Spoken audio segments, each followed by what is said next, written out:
Pay attention to the people around you who talk about money the most. The ones who mention their salary in the third sentence of meeting you. The ones who tell you what their house cost, what their car cost, what their vacation cost, before you asked or wanted to know. The ones who drop numbers into conversations, the way other people drop names. Casually, habitually, as if the figures themselves were a form of identity, a way of establishing what kind of person they are, and where they stand in relation to everyone else in the room. Pay attention to those people, and then notice something: they are almost never the richest person in the room. The truly wealthy do not talk about money, not because they have been trained in some secret code of discretion, not because they are playing a sophisticated social game of understatement to avoid envy or attention. They do not talk about money because they do not need to. And the difference between needing to talk about money and not needing to is one of the most revealing indicators of genuine financial security that exists. More revealing, in many cases, than the actual numbers. I want to explain why. Not as a social observation, not as a piece of etiquette advice, but as a window into the psychology of real wealth versus performed wealth, which are two entirely different things that the modern world has become extraordinarily confused about. Because the confusion between performing wealth and having wealth is not an innocent misunderstanding. It is one of the most expensive confusions a person can carry, and the person who understands the difference really understands it at the level of behavior, rather than just intellectual agreement, has access to a financial clarity that most people spend their entire lives without ever finding. Let me start with what the talking reveals. When someone talks about money frequently, what they are actually communicating is that money occupies a significant amount of their mental and emotional space, not their bank account, their head, their identity, their sense of where they stand in relation to other people. Money that has found its way into frequent conversation has found its way there because it is doing something in the speaker's psychology beyond simply existing as a financial resource. It is functioning as a status signal, as a reassurance mechanism, as a way of establishing value in contexts where the person does not feel their value is otherwise apparent or secure. The talking is the symptom. The symptom points to a specific underlying condition, and that condition is the experience of money as something that is still being figured out, still being established, still being proven, rather than something that is simply present and doing its work in the background of a life.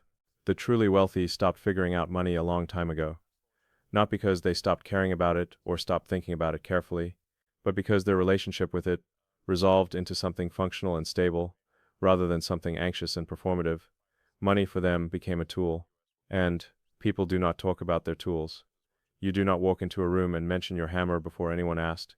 You do not introduce yourself by describing the specifications of the drill you own. Tools are used, not displayed. And for the person who has developed a genuinely settled, functional, non-anxious relationship with money, that is what it is: a tool, present when needed, unremarkable when not a central feature of their identity or their social presentation or their internal monologue. This distinction matters far more than it might initially appear, because the way a person relates to money inside their own head, whether it is anxious or settled, performed or functional, identity-defining or merely useful, determines the quality of the financial decisions they make far more reliably than the amount they have. The anxious relationship with money produces performing behaviors. The performing behaviors are expensive, and the expensive performing wealth is one of the primary mechanisms through which people who earn significant income nevertheless fail to build significant wealth. They spend what they should deploy. They display what they should compound. They seek validation through consumption rather than building through investment. And they talk about money constantly because the talking is part of the performance, part of the mechanism through which they are attempting to manage an internal anxiety that more money, by itself, never resolves. I have watched this pattern across decades of observing how people build, maintain, or lose financial positions. The pattern is remarkably consistent. The people who talk about money most are not building wealth. They are performing it. And performing wealth is not only financially expensive in the direct sense of the resources it consumes. It is strategically expensive in the sense that it keeps the person's attention, energy, and financial decision-making oriented around the impression they are creating, rather than the assets they are building. You cannot optimize two things simultaneously. You cannot optimize your financial life for the building of real wealth, while also optimizing it for the performance of wealth to an audience. These are different games with different rules and different resource requirements, and the person who is playing both at once is playing neither well. Let me make the cost of the performance concrete, because it is easy to dismiss as a soft, psychological observation rather than a hard financial reality. The performance of wealth has a measurable price tag that most people are paying without ever itemizing it. The car that signals your income bracket costs not just its monthly payment, but the insurance premium that scales with its value, the depreciation that runs at 15 to 20% per year on a new vehicle, and the opportunity cost of the capital tied up in that signal, rather than deployed into something that compounds. On a $40,000 vehicle financed over 5 years, the total cost, including interest, insurance premium above what a cheaper vehicle would cost, and depreciation, typically exceeds $60,000 over the ownership period.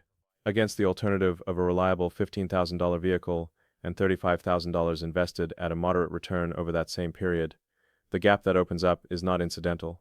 It is the difference between starting to build something and choosing not to. The house that announces its price through its size, its neighborhood, and its address costs not just the mortgage but the property taxes, scaled to the signal, the maintenance that scales with the square footage, the furnishing and the decoration of spaces that are being maintained for visitors rather than inhabited by occupants, the vacations photographed for social media rather than experienced for rest, the restaurants chosen for their recognizability rather than their food, the wardrobe curated for its signals rather than its function.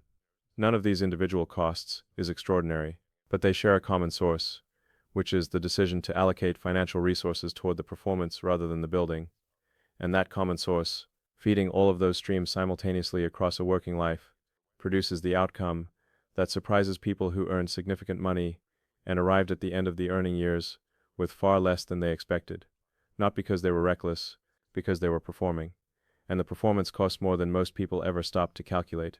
Now, I want to go deeper, because the silence of the truly wealthy is not only about the absence of anxiety, it contains something more active and more deliberate than simply not needing to perform. The silence is a form of intelligence, and understanding what that intelligence consists of changes how you think about your own relationship with money and what you reveal about it to others and to yourself. The first dimension of the wealthy person's financial silence is the understanding of what information costs. Every piece of financial information you share about yourself creates an adjustment in how other people relate to you. Some of those adjustments are harmless, many are not. When you reveal your salary in a social conversation, you provide every person in that conversation with a reference point for every future professional interaction they will have with you. If they ever become a counterparty in a negotiation about your compensation or the price of your services, they now have a floor that they will work from, rather than letting you establish the terms from scratch. When you talk about what you paid for your house, you inform your social circle about the financial parameters of your life, in ways that inevitably shape how people position financial asks, collaborations, and expectations toward you. When you mention a large transaction or a successful year, you adjust the lens through which everyone present evaluates what is appropriate to expect from you in every subsequent context that involves money. The financially sophisticated have learned, through experience or through observation of people who learned through experience, that casual financial disclosure almost always gives more away than it receives. The conversation moves on. You have gained nothing except perhaps a moment of social recognition that fades within minutes, but the information you deposited into the other person's understanding of you persists. It affects their behavior toward you in ways that are subtle, largely unconscious, and consistently disadvantageous to you in any context where money is being discussed or decided. The silence is not secretive, it is strategic. It is the behavior of someone who has understood that their financial information has the same properties as any valuable asset and treats it accordingly. You do not give assets away for free. You deploy them where they generate returns. The second dimension of the wealthy person's financial silence is the understanding that the performance of wealth is a form of liability. Every visible marker of financial success that you deploy in your social presentation is a claim you are making about your position. And claims create expectations. Expectations create obligations. And obligations in the financial domain are extraordinarily expensive. The person who signals their income through their visible consumption creates a social contract with everyone who reads that signal. The contract says, "This is who I am, this is what I have, this is the level at which I operate." And once the contract is established, breaking it has costs. The colleague who saw the car and drew conclusions about your financial position now has expectations about how you will respond to financial requests, whether for charity, for rounds at dinner, for contributions to group gifts, for the scale of your participation in any shared financial context. The friend who saw the house has calibrated their sense of what is a lot of money to you based on what you spent on it. The professional contact who learned your salary has anchored their sense of your value and your negotiating position to that number. All of these expectations constrain you. All of them limit your options. All of them were created by the performance, and the only way to avoid the constraint is to never establish the claim in the first place. The truly wealthy understand this, not always consciously, sometimes it is simply an instinct, absorbed from watching other wealthy people, that financial disclosure in social contexts is somehow unseemly. But the instinct is not merely etiquette, it is protection. The person who never establishes what they have retains the freedom to be whatever the context requires. They can negotiate without a known floor. They can give generously when they choose without being held to a standard created by their visible consumption. They can scale back their lifestyle without anyone noticing, because no one had a fixed sense of what their lifestyle was. They preserve optionality, and optionality is one of the most valuable and most underappreciated financial assets a person can hold. The third dimension is the one that I find most practically significant and most rarely discussed. The truly wealthy are silent about money because they have shifted from thinking about what they have to thinking about what their money is doing. And what money is doing is not a conversational topic. It is a technical question with ongoing answers that matter only to the person tracking them. The person who is focused on their net worth as a number, on their salary as a status signal, on their asset values as markers of position, is looking at money as a static possession, something to be displayed and confirmed, something whose primary function is to establish where they stand. The person who is focused on their portfolio allocation, their investment returns, their passive income generation relative to their expenses, their tax efficiency, the trajectory of their compounding, is looking at money as a dynamic system, something to be managed and optimized, something whose primary function is to produce more of itself over time. The shift from thinking about what you have to thinking about what your money is doing is one of the most important and least visible transitions in the psychology of wealth building. Before the shift, money is the destination. You are trying to accumulate it, display it, have enough of it. After the shift, money is the vehicle. You are trying to deploy it, grow it, make it work. Before the shift, having a certain amount is the goal. And the feelings associated with having it, the security, the status, the validation, are what you are chasing. After the shift, what the money produces is the goal, and the money itself is a means rather than an end. And this shift changes not only how you make financial decisions, but how you talk about money, because there is simply nothing to say. You are not chasing a feeling, you are managing a system. And systems are managed in spreadsheets and conversations with advisors, not in dinner table announcements or social media captions. Let me talk now about what this means for you practically, because everything I have described so far is observation and analysis. An observation without implication is just an interesting picture with no useful consequence. The implication is this: the degree to which you talk about money, think about money in terms of what it says about you, rather than what it can build, and make financial decisions based on how they will be perceived, rather than what they will produce, is the degree to which you are performing wealth rather than building it. And performing wealth is a game you cannot win, because the audience for the performance is infinite and perpetually unsatisfied, while the resources available for the performance are finite and increasingly depleted by it. There is a specific reason the audience is never satisfied, and it is important to understand it precisely because it explains why the performing person always needs to escalate. Social comparison is a relative mechanism, not an absolute one. It does not measure what you have against a fixed standard. It measures what you have against what the people around you have, and since the people around you are also performing and escalating their own signals, the reference point moves continuously upward. The car that established your position 2 years ago is now one tier below the cars your social circle is driving. The neighborhood that signaled your arrival is now one step behind where the signal-conscious people you know have moved. The vacation that generated the appropriate social response last year is now the entry-level version of what produces recognition this year. You cannot win the game because the game does not have a winning condition. It only has an escalating cost of participation, and the people who are playing it most intensely are the ones paying the highest price for a victory that cannot occur. The truly wealthy are not playing this game, not because they are noble, not because they are indifferent to how they are perceived, but because they play a different game entirely, and the different game has a winning condition. The winning condition is financial independence. The point at which your assets generate enough income to support your life without your labor. That is a real and achievable destination. It has a specific number. You can calculate the distance to it. You can measure your progress toward it. It does not require anyone else's validation or comparison or participation. It is won silently, by one person managing one system, making one compounding decision at a time. The silence is not a style choice. It is the sound of someone playing a different game, a winnable one, The exit from the performing game begins with an internal audit, not a financial audit, a motivational audit. For every significant financial decision you have made in the last year, ask yourself honestly, was this decision made primarily in service of what you are building, or primarily in service of how you are seen? Was the car chosen for what it can do, or for what it says? Was the apartment or house sized for what you need, or for what it represents?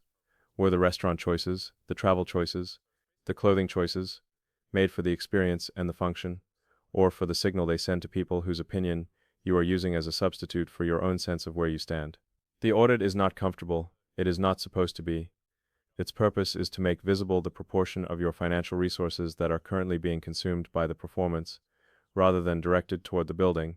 What you find in that audit is the gap between the financial life you are performing and the financial life you are building, and the gap for most people is significantly larger than they expected, because the performance is so normalized, because everyone around you is performing, because the entire consumer economy is an elaborate machine designed to make the performance feel necessary and the building feel optional, because the people who are silently building, the ones who drive the 10-year-old car and live in the house that does not announce its price and never mention what they earn, are invisible.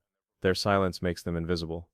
And the visibility of the performers creates a false impression that performance is what financial success looks like, when performance is frequently what financial stagnation looks like from the outside.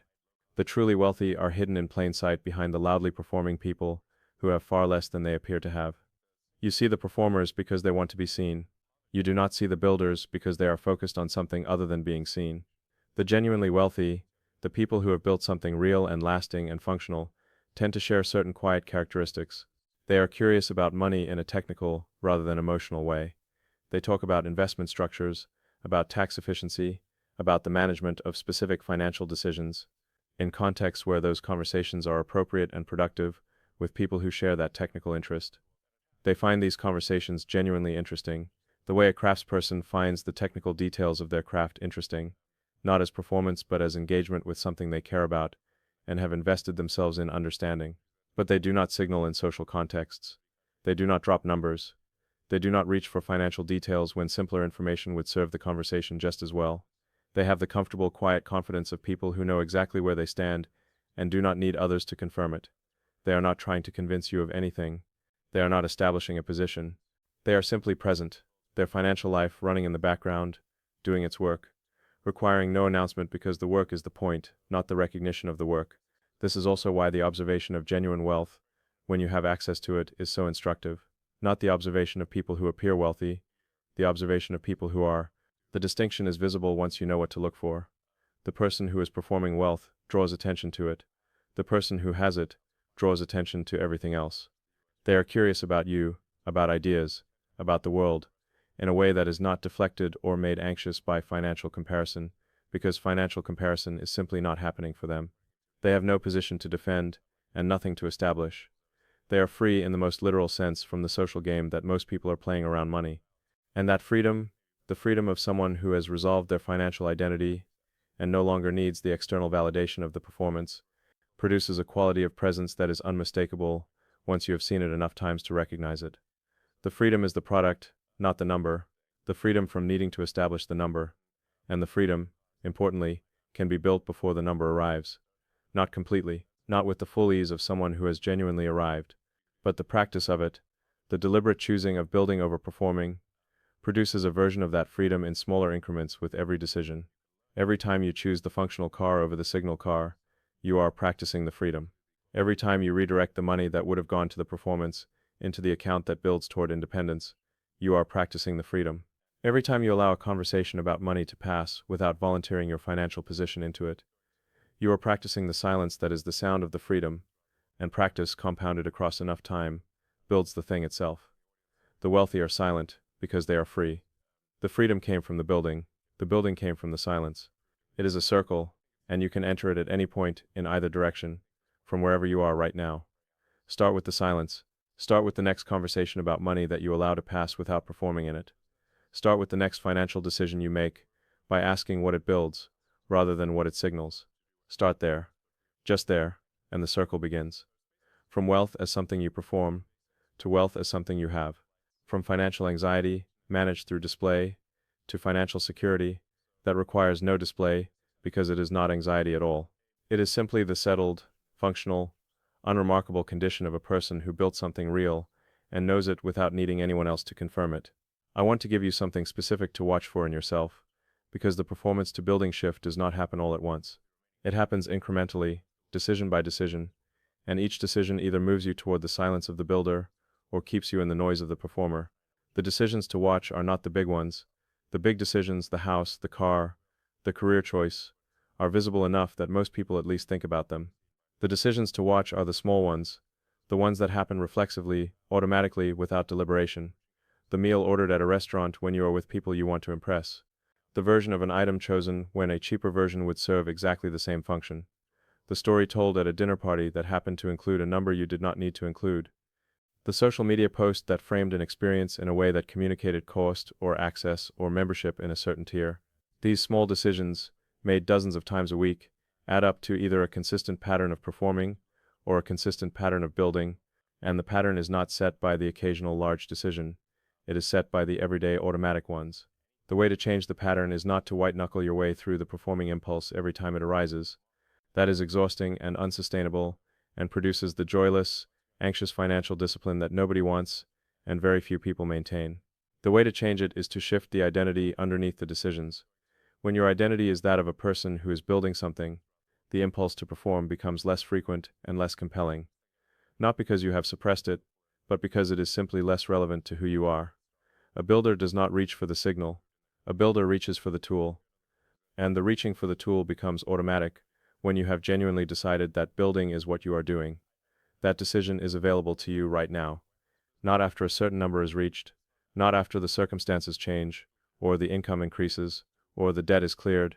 Right now, in this moment, with the financial life you actually have, you can decide that what your money is doing matters more than what people think you have. You can decide that your internal scorecard is the one you optimize for. You can decide that the silence of the builder is the version of financial life you are choosing. And from that decision, slowly and without drama, and entirely without announcement, a different financial life begins to grow.